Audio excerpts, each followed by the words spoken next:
Assalamualaikum warahmatullahi wabarakatuh. Di video ini kami akan menjelaskan hasil diskusi kami mengenai ujian akhir praktikum farmasetika.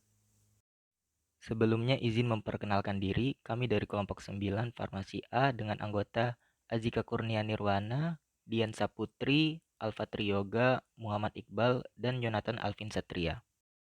Oke, langsung saja ke inti mengapa video ini dibuat.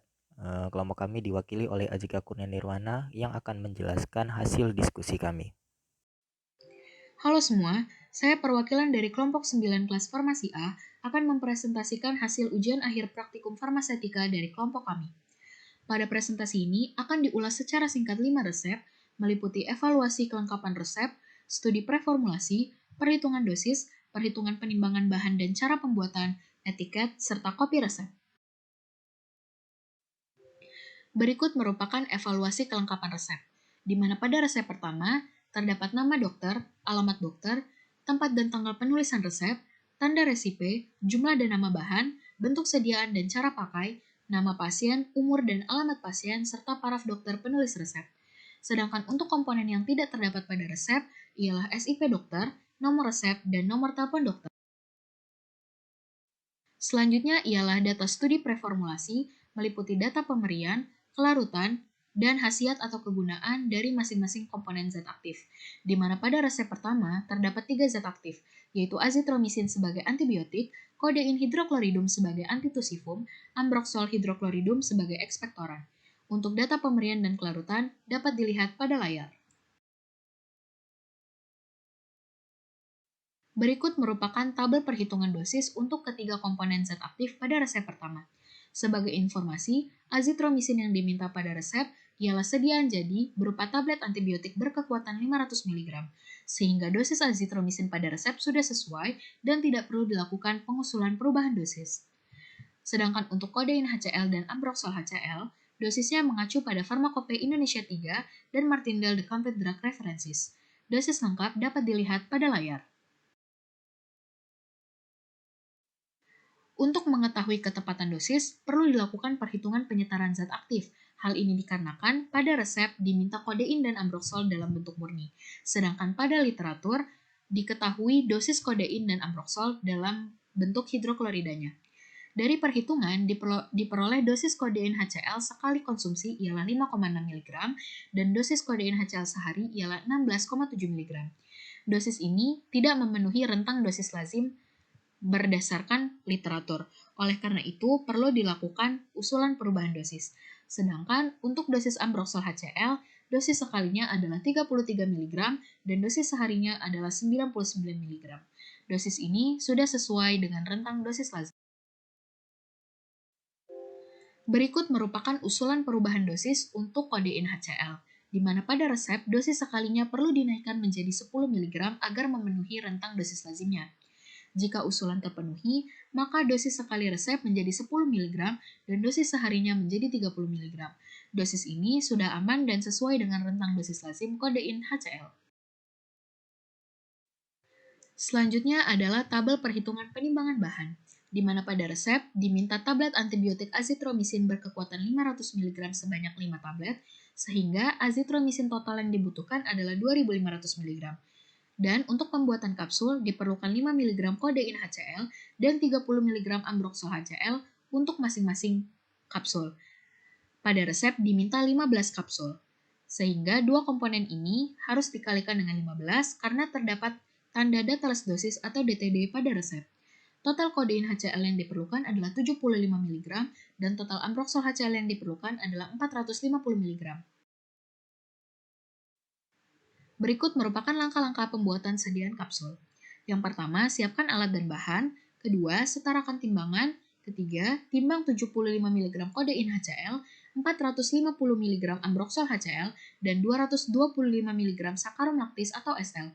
SL di sini sebagai diluent atau bahan pengisi kapsul guna mencukupi volume minimum kapsul.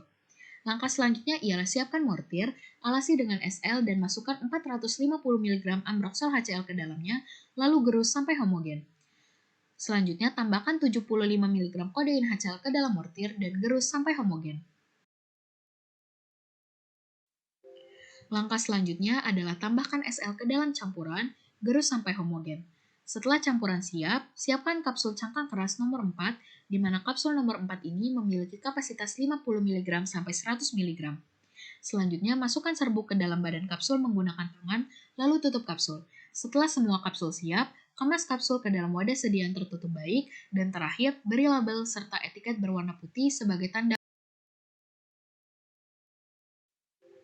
Berikut adalah etiket untuk tablet azitromisin, di mana azitromisin merupakan antibiotik sehingga pada etiket ditambahkan keterangan harus dihabiskan, guna mencegah resistensi antibiotik pada pasien, dan ditambahkan keterangan tidak boleh diulang tanpa resep dokter. Hal ini dikarenakan pada resep tidak terdapat perintah pengulangan atau ITAR. Etiket selanjutnya adalah untuk etiket kapsul yang perlu dikonsumsi 3 kali sehari oleh pasien. Selanjutnya adalah kopi resep. Kopi resep dari resep pertama dapat dilihat pada layar. Yang membedakan kopi resep dengan resep asli adalah kopi resep menggunakan kop apotek, sedangkan kop resep menggunakan kop praktik dokter. Dan pada komponen kopi resep perlu ditandatangani oleh apoteker penanggung jawab apotek dan perlu ada cap apotek. Dan juga tulisan Pro Copy Conform atau PCC yang menandakan salinan resep ini telah dituliskan sesuai dengan resep aslinya. Selanjutnya, kita masuk ke resep kedua. Berikut adalah evaluasi kelengkapan resep kedua, di mana komponen yang terdapat pada resep kedua ialah nama dokter, alamat dokter, SIP, nomor resep, tanggal resep, tanda resipe, jumlah dan nama bahan, bentuk sediaan dan cara pakai, dan nama pasien. Dan komponen yang tidak terdapat pada resep kedua ialah umur pasien, nomor telepon dokter, dan paraf dokter. Berikut merupakan tabel preformulasi dari resep kedua. Selanjutnya, dilakukan perhitungan bahan. Karena pada resep kedua merupakan sediaan krim, maka perlu ditambahkan 10% untuk masing-masing komponen. Hal ini dikarenakan sifat masanya yang lengket, sehingga diasumsikan saat pengambilan ada bahan yang tertinggal pada wadah. Untuk menjaga presisinya, maka perlu ditambahkan 10% untuk masing-masing komponen. Langkah-langkah pembuatannya ialah siapkan alat dan bahan, setarakan timbangan, timbang bahan yang dibutuhkan, ayak ZNO menggunakan ayakan nomor 100, larutkan asam salisilat dengan etanol, lelekan vaselin album dengan penangas air, masukkan ZNO dan asid salisilicum ke dalam mortir, gerus sampai homogen. Kemudian tambahkan vaselin album yang sudah dilelehkan dan asam andesilenat ke dalam mortir. Aduk sampai homogen dan membentuk pasta, kemudian kemas dan masukkan ke dalam pot, dan terakhir beri label dan etiket berwarna biru. Berikut ini adalah etiket untuk resep kedua. Kopi resep untuk resep kedua dapat dilihat pada layar. Selanjutnya, kita masuk ke resep. Berikut adalah evaluasi kelengkapan resep ketiga, di mana pada resep ketiga terdapat nama dan alamat dokter, SIP dokter, nomor resep, tempat dan tanggal pembuatan resep, tanda resipe, jumlah dan nama bahan, bentuk sediaan dan cara pakai, serta nama pasien. Dan komponen yang tidak terdapat pada resep ialah umur pasien, nomor telepon dokter, dan paraf dokter. Berikut merupakan tabel preformulasi dari resep ketiga.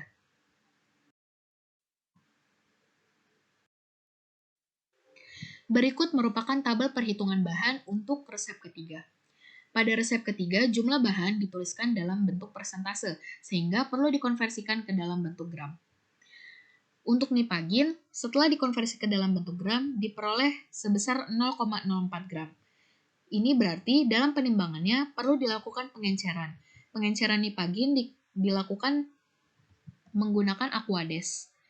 Dan hasil pengenceran yang akan diambil adalah sejumlah 4 mili.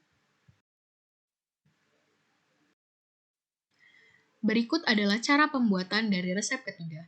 Yang pertama, disiapkan semua alat dan bahan lalu setarakan timbangan. Kedua, ditimbang semua bahan. Ketiga, bahan yang sudah ditimbang dimasukkan ke dalam cawan penguap, kecuali gliserin dan nipagin.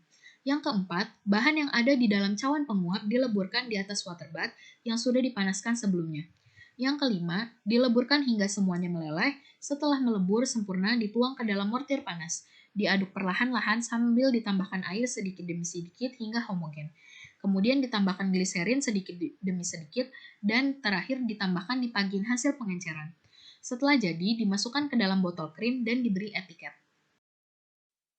Berikut ini adalah etiket untuk resep ketiga.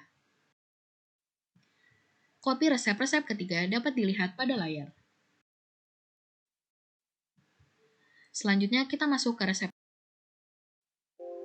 Berikut adalah evaluasi kelengkapan resep dari resep keempat, di mana komponen yang terdapat pada resep keempat ialah nama dokter, SIP dokter, tanggal penulisan resep, tanda resipe, nama obat dan dosis, bentuk sediaan, nama pasien, dan umur pasien.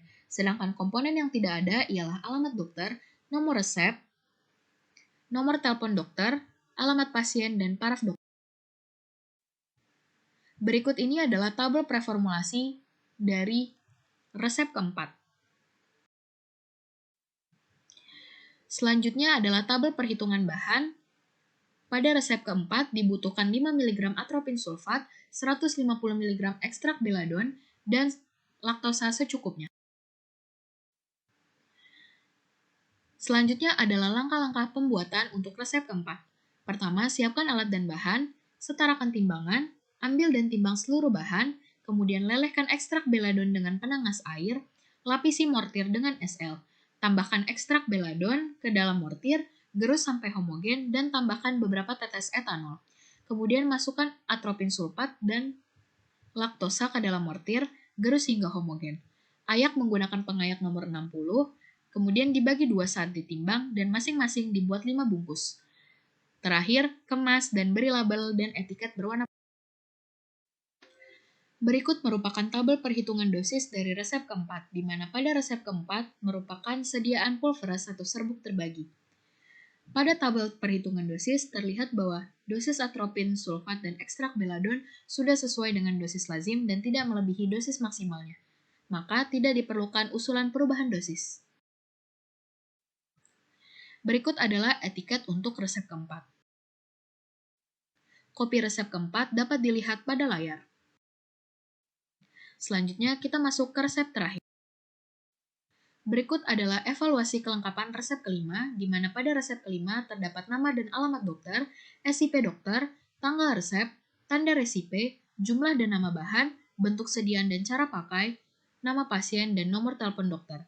Sedangkan komponen yang tidak ada pada resep kelima ialah nomor resep, umur pasien, dan paraf dokter. Berikut merupakan tabel preformulasi dari resep kelima.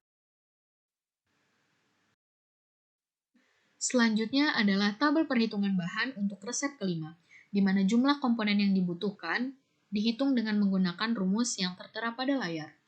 70 merupakan jumlah dalam resep, 30 merupakan jumlah sediaan yang diminta, dan 198 merupakan total komponen sediaan pada resep.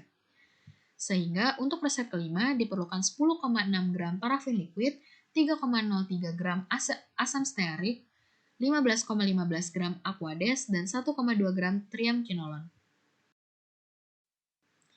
Cara pembuatan resep kelima ialah siapkan alat dan bahan, setarakan timbangan, timbang bahan yang dibutuhkan, ambil dan masukkan asam stearat ke dalam cawan, lalu dimasukkan parafin liquid ke dalam cawan. Kemudian lelehkan asam stearat dan parafin liquid dalam cawan di atas penangas air, kemudian dilarutkan triethanolamin dalam air hangat 20 ml, lalu masukkan ke dalam campuran tersebut hingga berbentuk krim. Timbang massa krim, tambahkan sisa air panas sedikit demi sedikit hingga diperoleh berat 30 gram. Kemudian masukkan campuran krim ke dalam mortar, lalu aduk hingga homogen sampai diperoleh massa yang halus. Kemudian masukkan ke dalam pot dan beri etiket Pada resep kelima, tidak diperlukan perhitungan dosis karena merupakan. Berikut adalah etiket untuk resep kelima.